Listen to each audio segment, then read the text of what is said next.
Pop quiz. What is my favorite anime genre? If you said ecchi, then you must be a fan of the channel. And you're correct. I love ecchi for the fun shenanigans that the characters get themselves into. But I don't like every ecchi that I've ever seen. There are a few duds out there.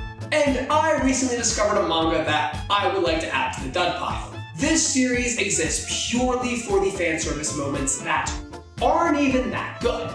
But it is getting an anime in April of 2025, so it must be doing something, right? Haite Kudasai Takemine-san, or Please Put Them On Takemine-san, was written and drawn by Yuichi Haragi. It was first serialized in January 2019 in Monthly Gongan Joker, and the series is still being serialized to this day. Shirota Koshi is a first-year high school student who isn't very popular. One day, in search of a place to eat lunch, he goes into the PE storage room. While secretly eating his lunch like a raccoon, the beautiful student council president Takemine Takane walks in and promptly starts stripping. It's been 9 pages. Welcome to the ecchi genre, folks. But Shirota notices something strange. The president isn't wearing a bra, so he and the audience gets a good look at her boobs. But hold on, why isn't she wearing any underwear? At least she puts some on while in the storage room. But the weirdness doesn't stop there, because later in class, after getting a 98 on a test, Takemine removes her panties. What is going on, thinks Shirota. But instead of this causing a scene, Shirota is passed back the same test he received before.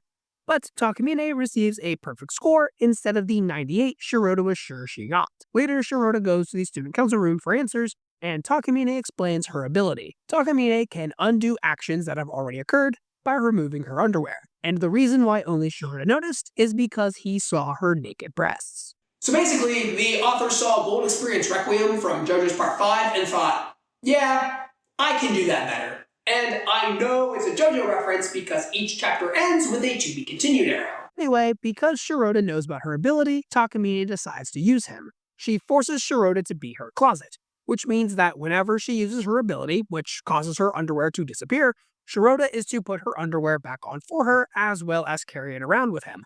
Last time I checked, closets only did one of those two things, but I digress. This is the most depraved thing I have ever read. You have to be a special kind of weirdo to come up with this premise. Shirota is constantly putting on Takemine's underwear and being submissive to her. And because of this, we get a lewd scene every chapter, whether Takemine uses her ability or not. But I do have a slight issue with the lewd scenes, especially the ones where Shirota is putting on Takemine's underwear. The lewd scenes in this series aren't that great. On the surface, this series seems similar to Chain Soldier, where whenever Takemine uses her ability, we'll get a scene of Shirota putting her underwear on. This is the case sometimes, but whenever Shirota has to put her underwear on, it's kind of boring. It's just Shirota kneeling down with his hands up Takemine's skirt, and that isn't interesting enough. All we really see is part of Takemine's thighs. I think in the anime it will be better because we can see some movement, which will make it more interesting to look at. But there are other fan service moments too, and these ones feature Takemine in some impossible outfit or pose. These are also kind of boring. There are only so many times that I can see this character in a super revealing outfit before I get fed up. And all of these chapters play out the same too. Takemine will wear something barely resembling clothes, and Shirota will freak out about it until the situation is resolved. However, I will give credit to Chapter 5 featuring Takemine in a ponytail. Honestly, it's a real shame that the lewd scenes fall flat for me because that's all this series has. Despite Takemine having an ability, there is no conflict whatsoever. Now, Shirota and Takemine do have a romance, which gives us some story, but I have a problem with the way this is handled too. The relationship between Shirota and Takemine is one you've seen all the time in romance anime. Shirota is spineless and constantly freaks out whenever he is around Takemine, plus he is super oblivious to any advances that she might make towards him. And Takemine is so prideful that she can never admit that she has feelings for Shirota directly. So interactions between the two always play out the same. Takemine will always do something to get Shirota to try and notice her, which will oftentimes involve her getting naked. Then Shirota will freak out, Takemine will use her power for some reason, and the chapter will end with Shirota musing to himself that at the moment, he didn't understand what any of that meant. Understandable, it's not like she literally threw herself at you naked. With every chapter being like this, it really makes the series feel like a slog. And every chapter being around 30 pages doesn't help much either.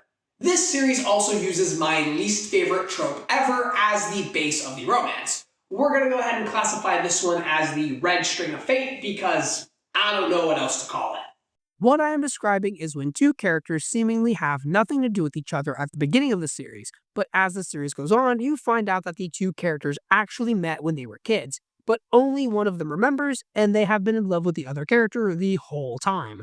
I hate this whenever it happens. It is so tacky, and it is way overused. This is the case for Takamine, where she and Shirota knew each other in elementary school, and Takamine has seemingly had a crush on him the whole time. Yet, Shirota doesn't remember that this girl he played with was Takamine. Now, if we remember from the beginning, Takamine and Shirota had nothing to do with each other until Shirota randomly saw Takamine in the storeroom. These two had nothing to do with each other, and yet they have a deep past. Now, it is established in Chapter 1 that these two did go to the same middle school, but who cares? They still act like strangers at the beginning of the series, and if Takamine has always had a crush on Shirota, why didn't she interact with him before he came to her? And do we even need these two to be destined to be together? Takamine could have developed a crush on him during the course of the story like Shirota did. This trope just did not need to be used here, especially since it is already so overused. I forgot that it's used in Cuckoos. Jeez, I hate this trope. The story is very bland, but the series does introduce a new character in order to spice things up, which the series desperately needed because we only have two characters. The new character that is introduced is Eri. Eri is Shirota's childhood best friend, or I guess the one he remembers. Once Eri is introduced, Takamine gets super jealous, which is some low-hanging fruit, but it gives her character some different behavior. However, Eri as a rival doesn't last long, because after a couple of chapters, she is established to have a girlfriend. Yuri, let's go! But this is deflating. Eri doesn't factor in for a while after she stops being a rival, which means the series goes right back to normal. But I am glad that Eri is around because whenever she is used, the series gets a much-needed shakeup. Takamine and Shirota are fine characters on their own, but there is only so much that can be done with them by themselves. There is also a rival introduced for Shirota, but this ends up in a misunderstanding trope, and a pretty dumb one at that. So it only helps things along a little bit. This series isn't that great when it relies too heavily on the fan service. But as the series continues, it starts to focus less on the lewd scenes and puts more focus on the relationship between Takamine and Shirota. As the series goes on, it gets better because Shirota and Takamine realize their feelings for each other more. So we get more cute moments between them rather than sexy moments.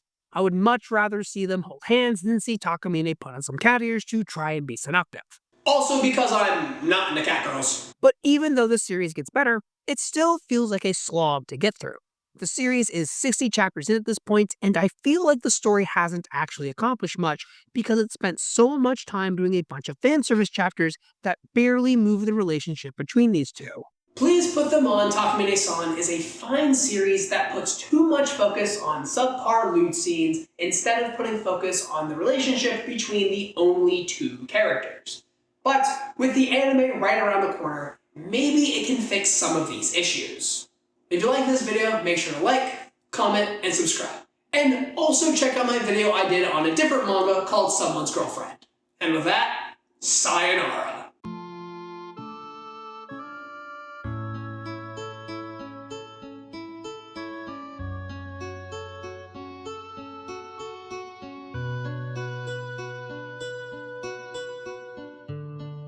Especially the ones where Shirota is taking off Takamine's underwear.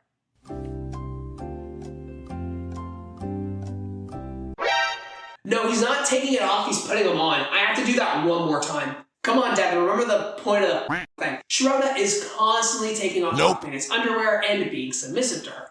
No, he's not, Devin. He's not taking them off. He's putting them on. I wonder how many times I've said that.